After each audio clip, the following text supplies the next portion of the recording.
آج کا دن حقیقی آزادی کا دن اور ملک کی غلامی سے آزادی کی سیاسی تاریخ مرتب کرنے کے لیے ایک سنگ میل ثابت ہوگا.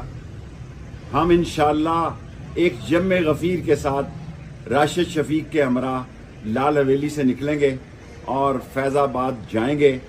اور وہ لوگ جنہوں نے معیشت کو تباہ کیا، جنہوں نے پاکستان کو سامراجی دباؤ میں لائے، اور جو لوگ پاکستان کے مہنگائی کے اصل مجرم ہیں، اور وہ جو دہشت گرد وزارت داخلہ سے روز ڈرا رہا ہے، دھمکا رہا ہے، وہ سن لے کہ ہم آ رہے ہیں. مسلمان کا ایمان ہے کہ موت کا ایک دن تعین ہے، اور انشاءاللہ تعالی وہ لوگ جنہوں نے معیشت کو قومی سلامتی کے لیے سوالیہ نشان بنا دیا، ان کے خلاف سیاسی اعلان جنگ ہے. 12 بجے پنڈی کے لوگ سارے لال حویلی پہنچے. میں راشد شفیق کے ہمراہ پیدل فیض آباد جاؤں گا.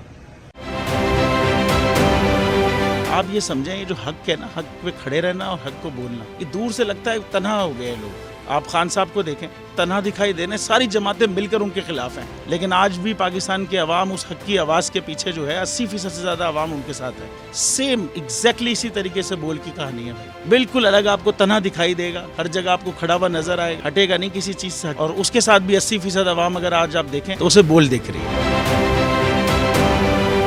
جعلی کیس ہے نا، یہ ہم پہ اس وقت بنائے گئے تھے جب حکومت یہی تھی، انہی لوگوں کی حکومت تھی نا. اور یہ جعلی کیس، ان کو میں نہیں کہہ رہا اس کیس کو جعلی کیس، ان کو پاکستان میں کیا پوری دنیا میں ایک ایسا شکایت کنندہ نہیں ملا، ایک ایسا کمپلیننٹ نہیں ملا جس نے یہ کہا ہو کہ ہمارے ساتھ فراڈ ہوا ہے. تو یہ خود ہی بن گئے کمپلیننٹ، اور یہ خود ہی انہوں نے خود ہی انویسٹیگیشن کی، اس کی خود ہی تفتیش بھی کی. یعنی کہ کمپلیننٹ بھی ہے، انویسٹیگیشن آفیسر بھی ہے، اور ان دا اینڈ انہوں نے پھر اس کے باوجود یہ کورٹ میں جمع کرایا کہ جی یہ کیس جعلی کیس تھا. یہ میری بات نہیں ہے، یہ ان کے انویسٹیگیشن آفیسر کی بات ہے.